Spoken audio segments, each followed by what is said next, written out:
निकट दृष्टि दोष, लगातार गंभीर होती स्थिति, मायोपिया। गैजेट्स का लगातार बढ़ता चलन, घर और ऑफिस की चहार दीवारी में सीमित जीवन, शारीरिक सक्रियता की कमी और जंक फूड्स का बढ़ता चलन हमारे शारीरिक और मानसिक स्वास्थ्य को ही नहीं, हमारी आंखों की सेहत को भी प्रभावित कर रहा है। विश्व स्वास्थ्य संगठन के अनुसार पूरे विश्व में मायोपिया के मामले तेजी से बढ़ रहे हैं। आज विश्व भर में 1 अरब 40 करोड़ लोगों को निकट दृष्टि दोष है। 2050 तक यह आंकड़ा बढ़कर 5 अरब हो जाएगा। इनमें से लगभग 10% लोगों का मायोपिया इतना गंभीर होगा कि उनके लिए दृष्टिहीनता का खतरा अत्यधिक बढ़ जाएगा। निकट दृष्टि दोष को चिकित्सीय भाषा में मायोपिया कहते हैं। इसमें दूर की चीजों को स्पष्ट रूप से देखने में परेशानी आती है। मायोपिया में आंख की पुतली, आई बॉल, का आकार बढ़ने से प्रतिबिंब रेटिना पर बनने के बजाय थोड़ा आगे बनता है। ऐसा होने से दूर की वस्तुएं धुंधली और अस्पष्ट दिखाई देती हैं, लेकिन पास की वस्तुएं देखने में कोई परेशानी नहीं होती है। एक अनुमान के अनुसार भारत की 20 से 30% जनसंख्या मायोपिया से पीड़ित है।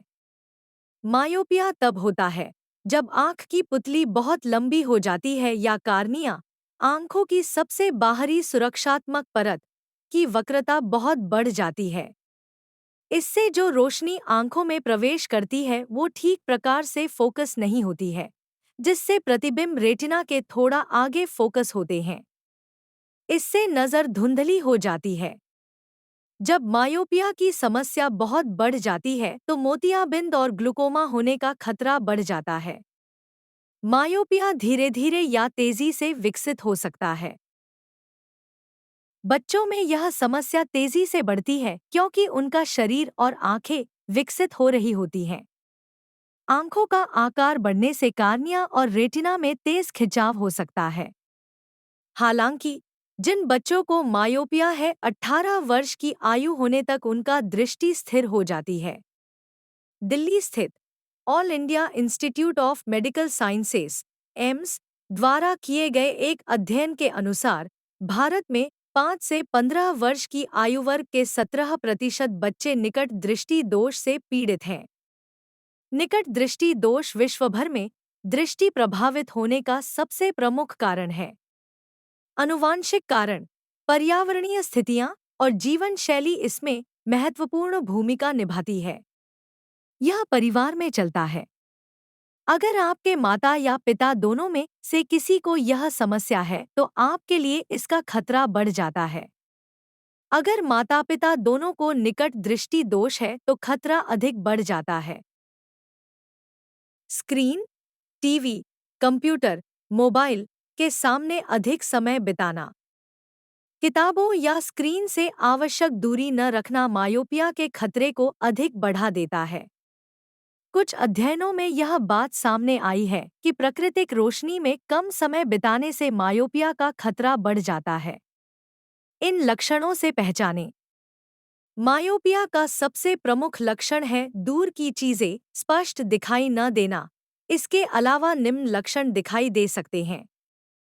बार बार आंखें झपकाना, दूर की चीजें देखने पर आंखों में तनाव और थकान महसूस होना, ड्राइविंग करने में परेशानी आना खासकर रात के समय में, सिर दर्द, पलकों को सिकुड़कर देखना, आंखों से पानी आना। बच्चों में इनके अलावा निम्न लक्षण भी दिखाई दे सकते हैं। क्लासरूम में ब्लैक बोर्ड या व्हाइट बोर्ड से ठीक प्रकार से दिखाई न देना, लगातार आंखें मसलना, पढ़ाई पर फोकस न कर पाना। उपचार का उद्देश्य दृष्टि को सुधारना होता है। इसके लिए सर्जिकल और नॉन सर्जिकल दोनों तरह के उपचार उपलब्ध हैं। नॉन सर्जिकल मायोपिया के नॉन सर्जिकल उपचार में नेगेटिव नंबर के चश्मे या कॉन्टैक्ट लेंसों की आवश्यकता पड़ती है। जितना नंबर अधिक होगा उतना ही आपका मायोपिया गंभीर है। चश्मे, यह दृष्टि को स्पष्ट और तेज करने का एक सामान्य और सुरक्षित तरीका है। इनमें जो आई ग्लास लेंस इस्तेमाल किए जाते हैं वो कई प्रकार के होते हैं, जैसे सिंगल विजन, बाइफोकल्स, ट्राइफोकल्स और प्रोग्रेसिव मल्टीफोकल। कॉन्टैक्ट लेंसेज, यह लेंस सीधे आंखों पर लगाए जाते हैं। ये विभिन्न प्रकार के पदार्थों से बने होते हैं और इनकी डिजाइनें भी अलग-अलग होती हैं, जिनमें सम्मिलित हैं मुलायम और कठोर, टोरिक और multifocal designs. Refractive surgery, myopia को रिफ्रैक्टिव एरर कहते हैं, इसलिए इसे दूर करने के लिए की जाने वाली सर्जरी को रिफ्रैक्टिव सर्जरी कहते हैं। रिफ्रैक्टिव सर्जरी चश्मों और कॉन्टैक्ट लेंसों पर निर्भरता कम कर देती है। इसमें आई सर्जन कार्निया को पुनः आकार देने के लिए लेजर बीम का इस्तेमाल करता है। इससे निकट दृष्टि दोष में काफी सुधार आ जाता है। कई लोगों को सर्जरी के बाद चश्मे या कॉन्टैक्ट लेंसों की जरूरत नहीं पड़ती है, जबकि कई लोगों को इनकी जरूरत पड़ सकती है। रिफ्रैक्टिव सर्जरी की सलाह तब तक नहीं दी जाती जब तक कि आपके लेंस का नंबर स्थिर नहीं हो जाता। लेसिक और फोटोरिफ्रैक्टिव केराटेक्टोमी (पीआरके) सबसे सामान्य रिफ्रैक्टिव सर्जरियां हैं। दोनों में कार्निया का आकार बदला जाता है ताकि प्रकाश बेहतर तरीके से रेटिना पर केंद्रित हो सके। मायोपिया को रोकना संभव नहीं है, लेकिन कई उपाय हैं जिनके द्वारा आप इसके विकास को धीमा कर सकते हैं। आप अपनी आंखों और दृष्टि को सुरक्षित रखने के लिए निम्न कदम उठा सकते हैं। नियमित अंतराल पर अपनी आंखों की जांच कराएं। अगर आपको डायबिटीज और उच्च रक्तदाब है तो अपना उपचार कराएं, क्योंकि इनके कारण आपकी दृष्टि प्रभावित हो सकती है। अपनी आंखों को सूरज की पराबैंगनी किरणों के हानिकारक प्रभाव से बचाने के लिए जब भी घर से बाहर निकले तो गॉगल लगाकर जाएं। अपने डाइट चार्ट में रंग-बिरंगे फलों और सब्जियों तथा मछलियों को शामिल करें। पढ़ने और कंप्यूटर पर काम करने के दौरान थोड़ी-थोड़ी देर का ब्रेक लें। अच्छी रोशनी में पढ़ें। धूम्रपान न करें। धूम्रपान आपकी आंखों के स्वास्थ्य को भी प्रभावित करता है। बच्चों को चारदीवारी में बंद न रखें। उन्हें बाहर धूप में खेलने दें। स्क्रीन के सामने कम समय बिताएं।